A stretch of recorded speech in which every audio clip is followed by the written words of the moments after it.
Magandang umaga, Malacañang Press Corps. Welcome sa ating press briefing ngayong araw, May 22. In today's sectoral meeting at Kalayaan Hall with President Ferdinand R. Marcos Jr., the Department of Health presented the National Human Resources Master Plan 2020 to 2040. The proposed National Workforce Support System aims to address the gap in human resources for health. This is in keeping with the Philippines' commitment to meeting the UN Sustainable Development Goals. In the discussion, President Marcos highlighted the importance of a few themes from the NHRMP. They are a focus on human resources and preventive health care, the Bukas Centers or Bagong Urgent Care and Ambulatory Services, the corporatization of tertiary hospitals, investing in women's health because women are marginalized and they are often the ones who take care of the whole family, and this has a multiplier effect in our healthcare system. And the need to include the 5 gems of tourism in the hospital system beyond first aid.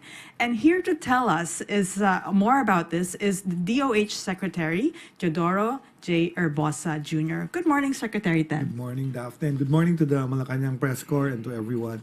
Yes, indeed, we talked about the reforms that the President wants implemented in our healthcare system. It focused really on emphasis on primary care.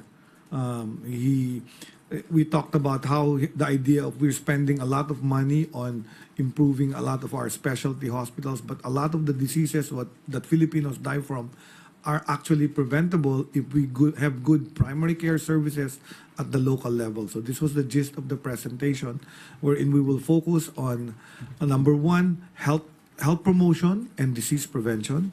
Number 2, acute care, and number 3, women's health.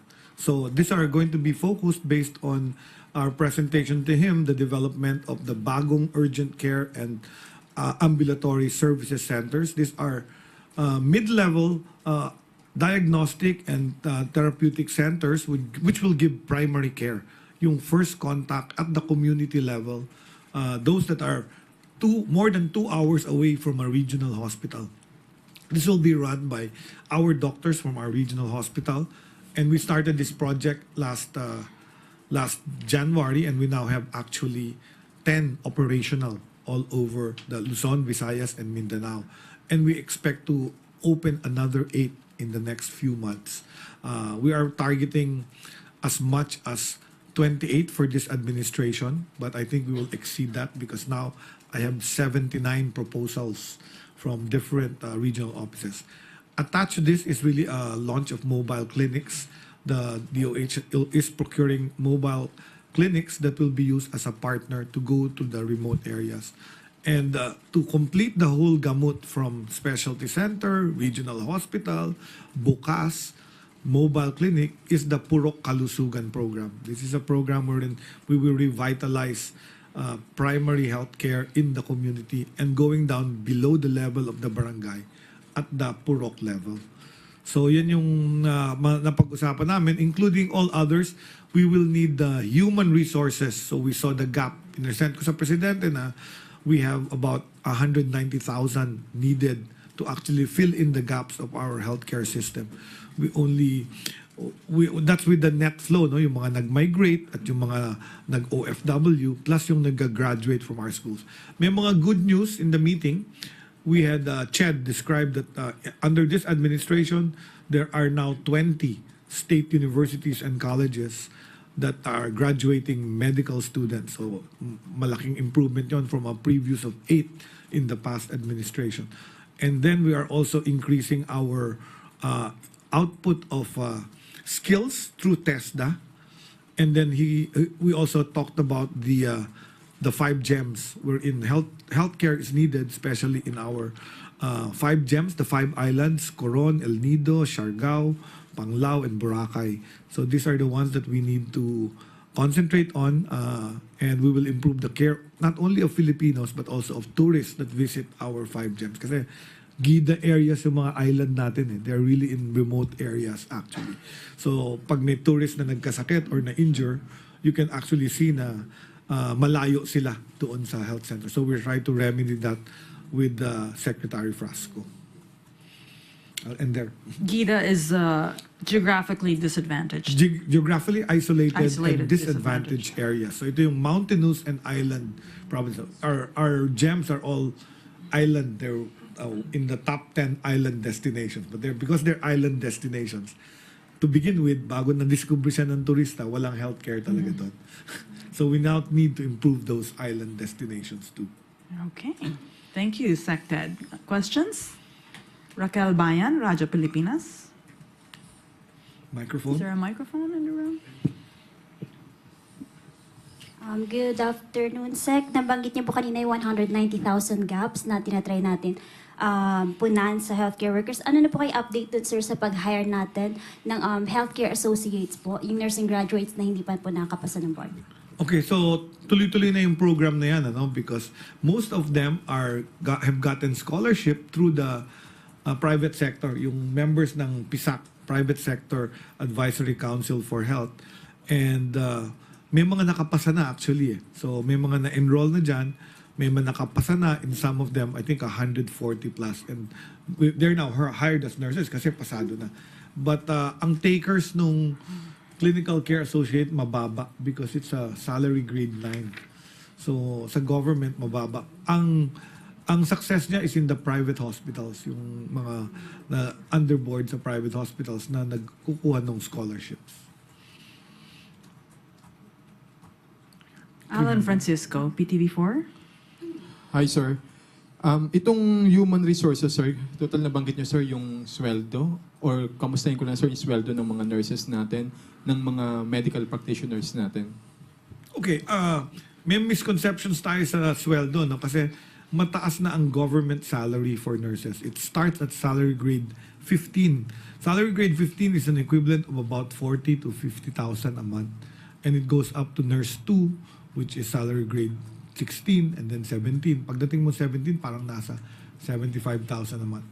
That salary is not given in the private hospitals. The private hospital gives about half. Some of the bigger private hospitals have started to increase, nearing 30, 25, 30,000. But it's still lower so that's the first migration from the private sector, lumilipat sila sa government items. From the government, lumilipat sila sa abroad. Sa abroad, the higher salary and the lure of migrating your family to another country. So that's another thing na napag-usapan namin, and there are some solutions na nasabi ni Secretary Hans Kakdak na 74% of our health workers that leave are nurses. And ang bright spot is that they recently signed a memorandum of agreement with Austria, wherein parang may scholarship na i-offer every time they take a Filipino nurse. So we hope that this will be the model to help us stave off the migration. The other thing we're looking at is not all people leave because of money. That's what I realized. Because yung iba nag-nurse talaga kasi gusto nila mag-nurse at mag-alaga ng tao. Some of them will stay, and very soon announce namin na we're actually allocating with DBM money to get health insurance. So may subsidy na ibibigay, maliit lang, pero it will allow them to get health insurance for themselves and even their family. So may PhilHealth na sila, they can get pa health insurance. The other one I'm doing is trying to provide housing for our healthcare nurses because not everything is really salary. If you're able to provide, so ang kausap ko dito is DSUD about developing housing projects and pag-ibig. If you're a government nurse, makakautang ka sa pag-ibig and probably have a nurse. And the third is we're also looking at other benefits like education, wherein they can have career paths to actually develop their career, have scholarships, have a master's in nursing and become higher in the rank. And other benefits like even maybe a car plan. So the things are going to be given to them despite the fact that the salary is kasi comparable naman eh. If you have a high salary, your cost of living is also high in the US. Yung akala mo malaking sweldo mo, pobre ka din doon. Kasi you have to buy a car, buy a house, at yung credit card mo mauubos, you'll end up with a credit line. So actually, mas mabuti pa, piliin mo Pilipinas. So that's my program. I'm asking the nurses to choose the Philippines. Nabasa niyo yung tweet ko. Okay, Para follow sa up. kanila yun, sa healthcare workers. Okay, go ahead, Alan. Sir, Some are proposing to have floating clinics in our Okay. island LGUs. Your reaction on that, sir? Yeah, kasi na-announce ko yung mobile clinics that will be launched soon. So we have the first deliveries of this. Yung mobile clinic, may x-ray, may ultrasound, may hematology, chemistry, and then may sariling generator. Paikutin natin to sa mga communities. And we procured about 83 of these. And this will be delivered in batches. Siyempre, may manufacture at ipuput together pa. And because of that, sabi ko kay President, we also need to build similar floating clinics for towns that are unreachable by land. Kasi marami tayong bayan sa Pilipinas na you can only reach them by boat. So we're thinking that healthcare can be given to them through the boat clinics. So that's the next step. Ano pa lang, idea pa lang yan. Although now, sea ambulances ang mga pinamimigay natin, I also discovered that in Sultan Kudarat, meron pala silang floating clinic na nagawa through the local government. So bibisitahin ko yan. Ina-invite ako ni Secretary Teng kasi yung anak niya yata ang governor ng Sultan Kudarat. So I'd like to look at that kasi may costing na sila. They have the costing, the model. So I'll look at that and probably find out if that's doable in the other island provinces as well. Secretary, at the meeting today, you had some ideas for preventive healthcare. Maybe you can share some of those wonderful ideas here. And I'm glad the President actually agreed with all of them because our top killers are actually heart attacks, strokes, diabetes. All of them are actually preventable. We end up with expending very expensive open heart surgery or dialysis for diabetic kidney patients. But actually, they're preventable if we had good diet. So sabi nga, Ted, di ba? Tamang pagkain, huwag kakain ng matatamis, maaalat at matataba. E, ehersisyo, every day, 30 minutes. And D, disiplina sa katawan. Disiplina sa katawan, huwag manigarilyo, huwag mag-vape, huwag mag-alak, at huwag mag-drugs. So TED, madali tandaan. You can write that. But the President agreed with the program on promotive healthcare. So you promote healthcare because the President is also health buff. Actually, he's healthier than me. I'm on my body mass index is higher. So I'm at risk with those diseases I actually described. And I'm trying hard. No, don't worry. And then there's also the fact that we also can do prevention. So ito yung mga vaccination, yung other things that you can do for a measure. For example, local chief executives can make sure there are bike lanes so people will move more. Make sure may mga Zumba dyan or whatever. So these are things related to health that's not directly healthcare but will impact on the health outcome of Filipinos. So the idea is longevity, being able to live longer na disease-free. So yun yung mga napag-usapan namin. And then, of course, what we need is acute care. Because sabi ko sa kanya, the second part really is making sure in universal healthcare, pag nagkasakit ka, may pupuntahan ka. Pagka masakit ang tiyan mo, nagtatai ka, or may ubusipon ka, may pupuntahan ka malapit sa'yo.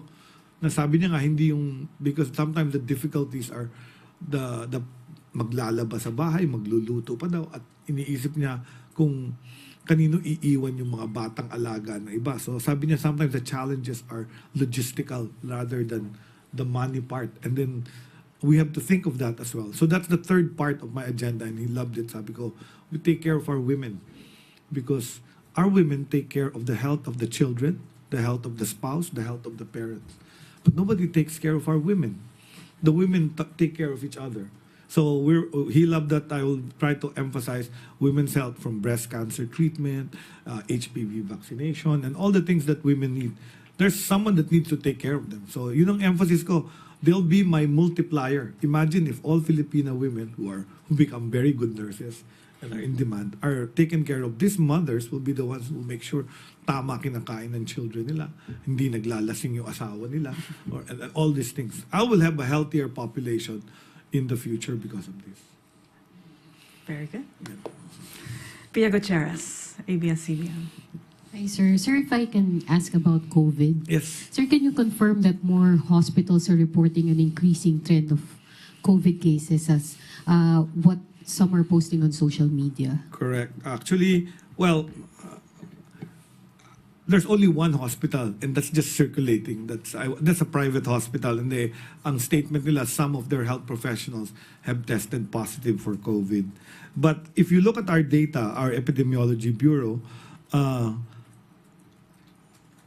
our utilization for hospitals are still very low for COVID-19. So hindi pa tayo tumataas. Although I'm watching the events unfold in Singapore, because I think in Singapore has reported an increase in not flirtations, but the new variant of variant under monitoring. It's a variant under monitoring. So hindi siya variant of concern, variant under monitoring.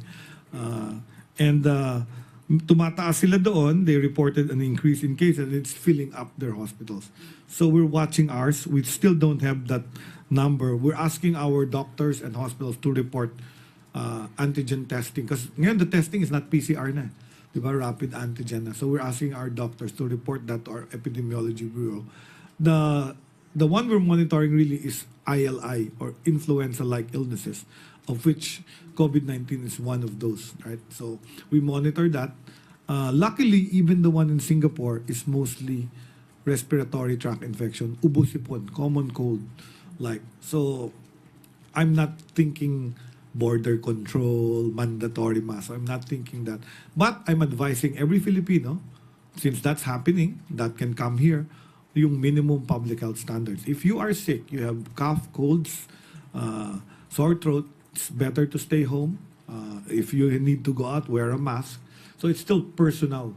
And then there was a question to me about, should we get vaccinated again, because the Ministry of Health of Singapore was saying it might be waning effect of immunity. That should be a personal discussion between the physician and you, the one with the request for a vaccination. Because I think the ones that need the vaccination are only the high-risk people. Remember, we have 78 million people that were vaccinated with boosters. So I think they still have some level of immunity. So no requirement for border control, no requirement for mandatory masks, no requirement for additional vaccination. But we're monitoring the cases. So, Sir, is it possible na itong strain na to or yung variant na to is also present here in the Philippines? And could you tell us more about this yes, strain? it's possible. Although the variant isn't serious, that's why it's only classified as a variant under monitoring. Di ba may variant of concern, and then yung talagang dinideclare nilang public health emergency of international. So it's under a variant of monitoring. Mabilis siya kumalat, so they're thinking nagwe-wane siguro ang immunity. Sa Philippines, we don't have enough samples kasi we need the number of samples to do the genetic testing. So ang report sa akin ng Epidemiology Bureau, we don't have enough samples that can be used for genetic testing. Pag dumami yung cases, then we will ask our Philippine Genome Center to again look at what variant is spreading. Parang ganun. Last na lang, sir. Sir, how should the public take these new developments on COVID-19? You consider this concerning na? You know, I'll explain to you, coronavirus, which is the cause of COVID-19, is actually the cause of our common cold.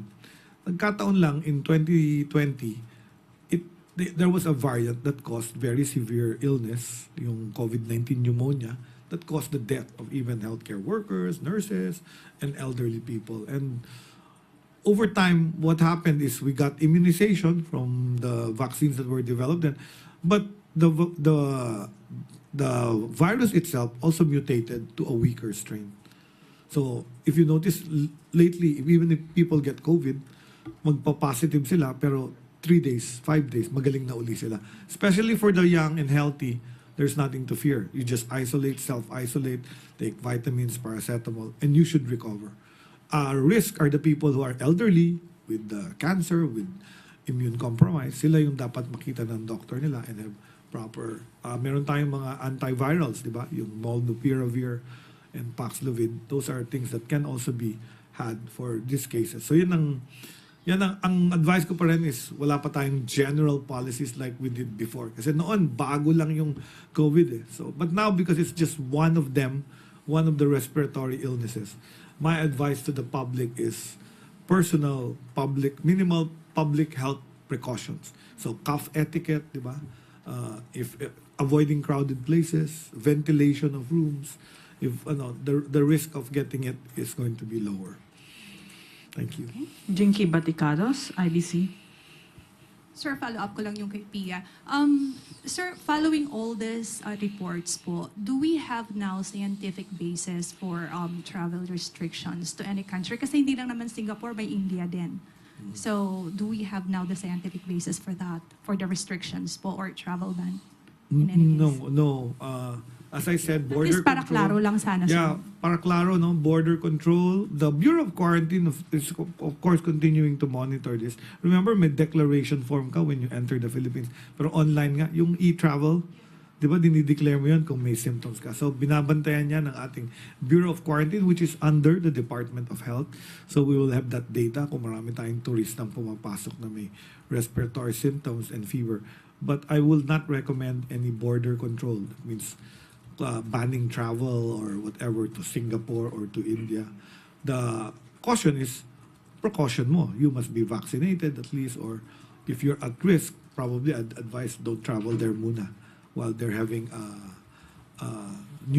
increasing number of new cases. Pero if you're healthy, maybe a regular mask that you bring along to protect you would be a good advice. Jean Mangaluz, Inquirer.net. Hi, good afternoon, Secretary. Is the government mulling a lower deployment cap for nurses amid the 190,000 gap? No. In fact, if you have a good product, like a nice car or a nice TV that is being exported and is in demand, would you stop its production? No. I will just increase more. And that's where the direction we're going. Since our nurses are in demand, that means we're producing good nurses. What does that mean? We also get good nurses when you get sick in the hospital because they're export quality. So that means to me, I'll just produce more nurses. So the idea is, the SUCs have started with a cabinet meeting was dentistry. Kasi as of now, there are only 2. Nung nag-hearing kami this week sa Senate of Committee on Health, yan ang tinanong sa akin about dentistry because we lack dentists. We have one of the highest dental caries in the world. And we lack there are only 2 government-owned dental schools. University of the Philippines and West Visayas provide access for them to provide more dentists. So the idea is to increase the salary of our dentists, hopefully, and create more items. Pinapaaral ko na to because we have a law, a Republic Act for the National Dental Health Service. And we will try to revive dental items with a higher pay or create a public-private partnerships with the Philippine Dental Association to help. Hindi lang bunot, but really all gamut of care from, let's say, fluoridation, sealing, daily, yearly cleaning of your dental, rather than have many dental missions that are just all bunutan, extraction. Naubos lang ang ngipin ng mga Pilipino. Then we have to spend for the prosthesis, yung postizo. Diba? Para makakain. Dentition is closely related to nutrition. If you have poor dental health, don't expect to have good dental health kasi hindi ka makakain eh. So, ayan, isa sa mga mukhang dapat tutukan namin yan kasi ang may government items lang na dentist ay Armed Forces of the Philippines. Meron silang dental corps.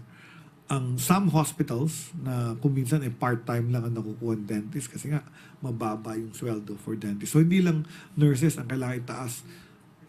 Dentist, medtech, radtech, PT, lahat niyan umaalis nag-abroad. Sam Medenilia.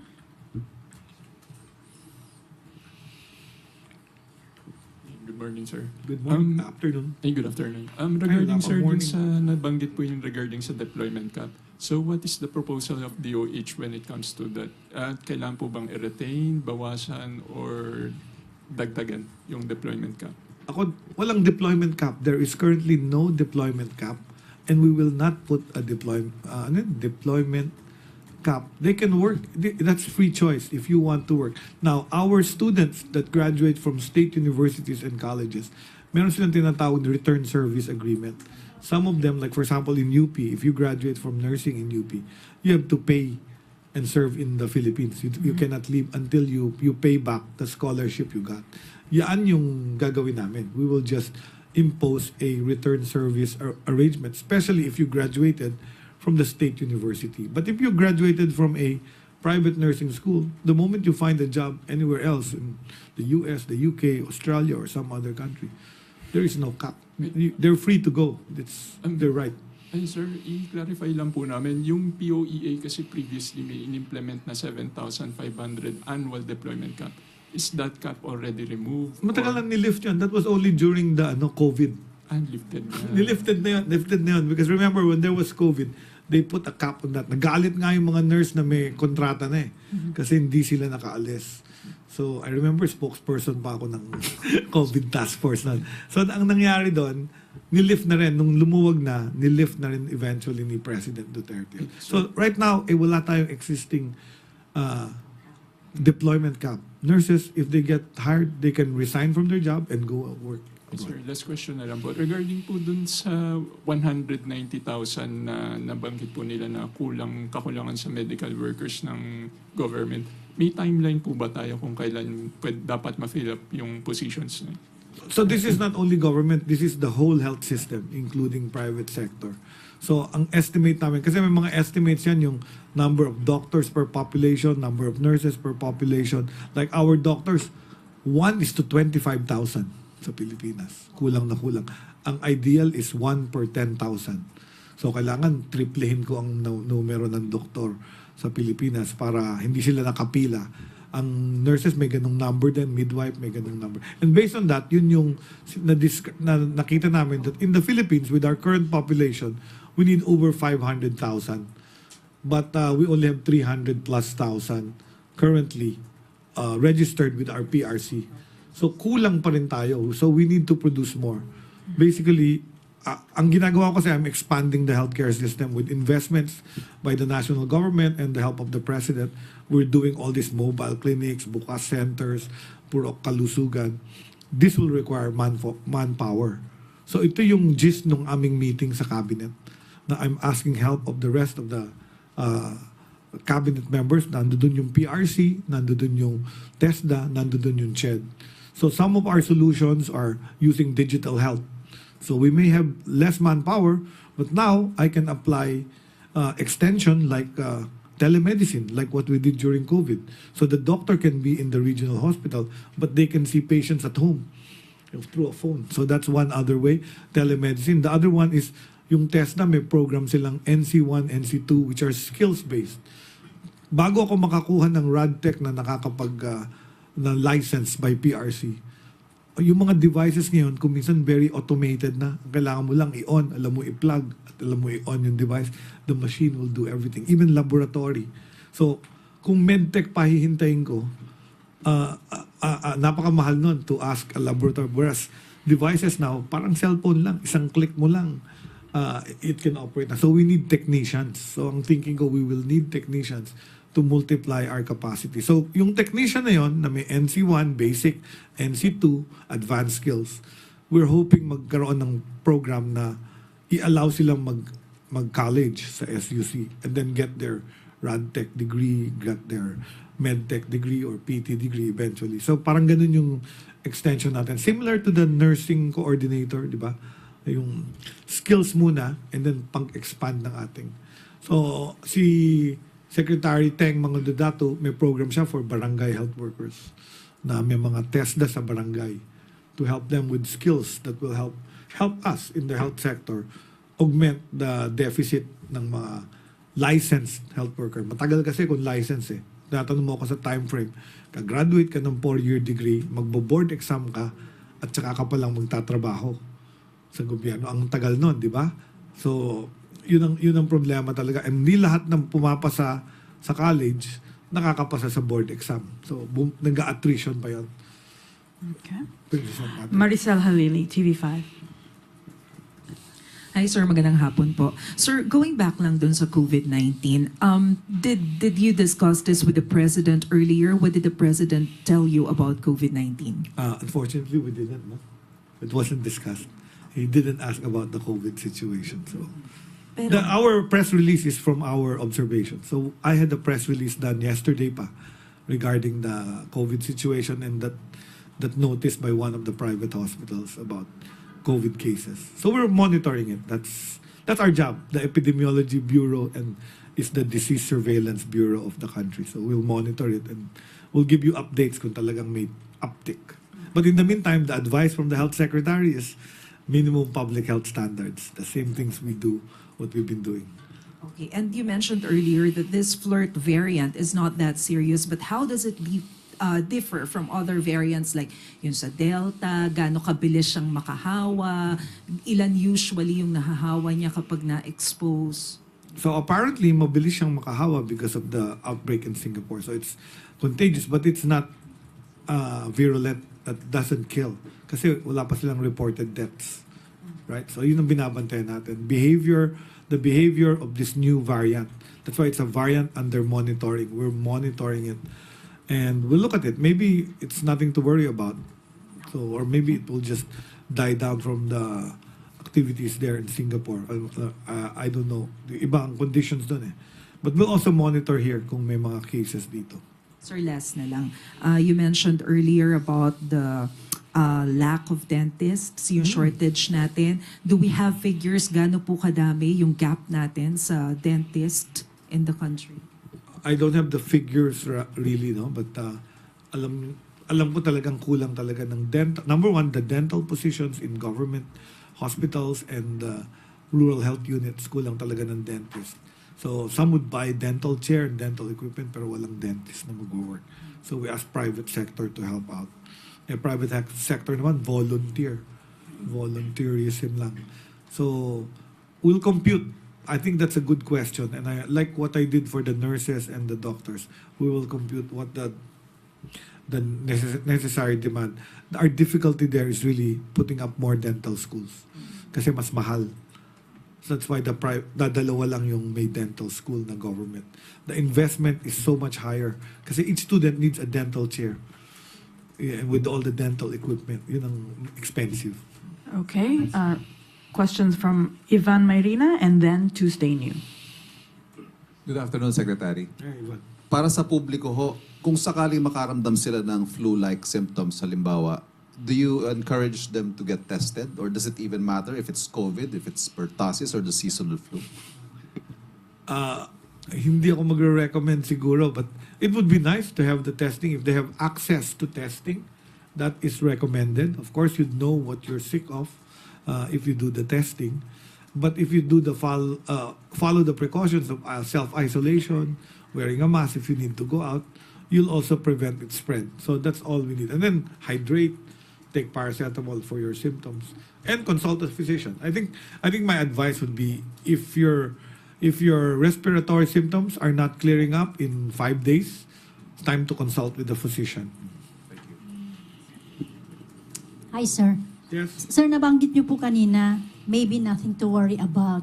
But given this data na you have, your circumstances, at saka yung sinasabi na increasing na yung COVID cases as of yet dito sa Pilipinas, yung ating healthcare facilities po ba, may pangangailangan na paghandain na rin sila for possible surge ng cases ulit? Maganda yung tanong niya eh. Kasi tinatakot niya yung tao eh sa COVID. Tatakutin kita kung anong dapat mo makatakutan. Mga taong Pilipino namamatay sa heart attack and stroke, cancer, diabetes. Yan ang isulat niyo. Because that's what I want people to learn about. I want them to learn how to prevent getting a heart attack, how to prevent getting a stroke, how to control their hypertension, how to control their diabetes or not get diabetes. I think that's what's more important. Yung top 10 killers natin, yun ang dapat sinusulat natin for health literacy. Because all of these are preventable. Yung COVID, ubusipon lang yun. Okay. This concludes our press briefing. Thank you so much, Secretary Ted Erbosa, and thank you, Malacañang Press Corps. Please take care, everyone. Good afternoon.